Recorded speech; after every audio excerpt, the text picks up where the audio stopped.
Hello everybody, welcome to another clip on Teaching Teenagers English. The IATEFL YLT SIG, which is the Young Learners and Teenagers Special Interest Group, has just finished their 2023 online webinar where I was speaking and where I enjoyed listening to quite a number of other speakers as well. It was really nice.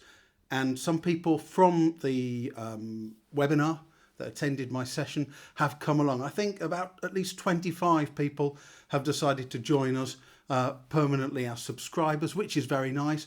Welcome guys, and thanks for supporting the channel. So in the session, I shared one idea that I thought, that would be a nice one to share on the channel because it's an idea for tweens, children who are not quite primary, not quite teenagers, the in-betweens, the tweenies, the 10s, the 11s, the 12s, and also has some applications for younger teens as well. So the idea that I'm going to share with you, it's in one of my books somewhere.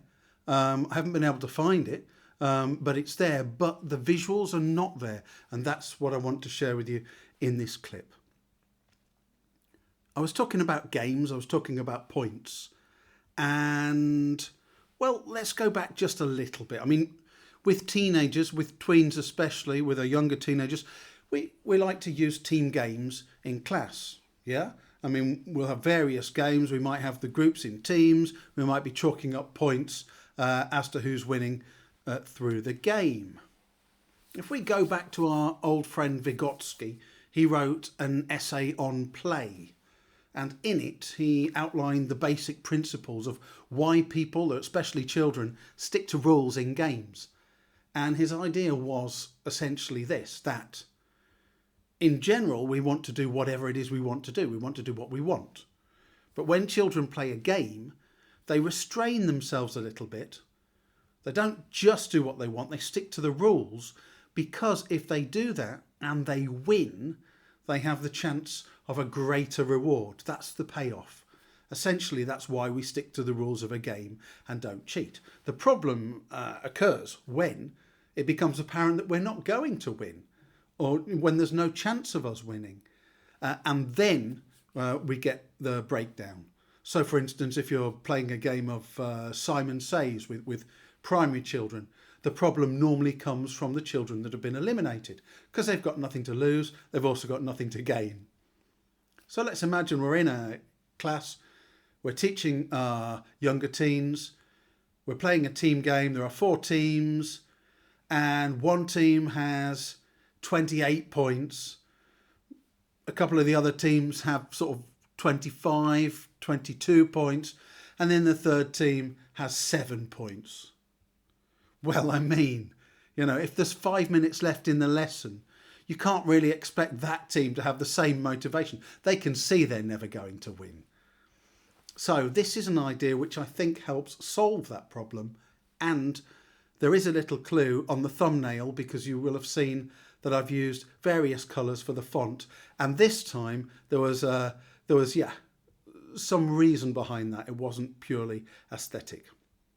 So I've taken my inspiration from the Tour de France, which I used to sit and watch when I lived at home with my parents. I used to sit and watch it with my brother, and he'd explain things to me, and we'd watch people like Miguel Indurain. I think there was a gentleman with an earring called Pantani, Richard Virenque, people like that.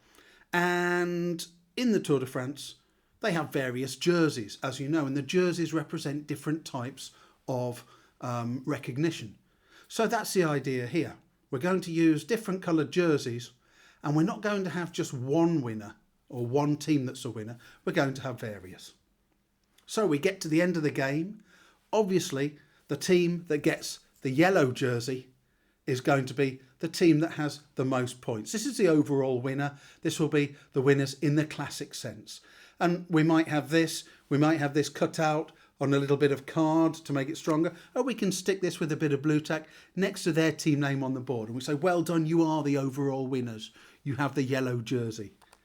However, the team that has worked the hardest, even if they haven't won, they get the polka dotted jersey.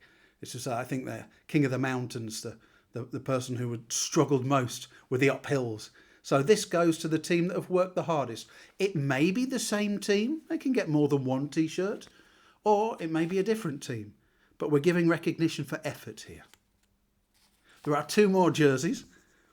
The white one goes to the team who played in the most sporting manner, who were the most gracious, who didn't rejoice in the face of their opponents when they scored a point, who didn't argue, who didn't quibble with you, the teacher, but also you, the referee's decisions. And then finally, during the game, we have a prize for the individual who we consider to have worked very hard. This is for the standout individual.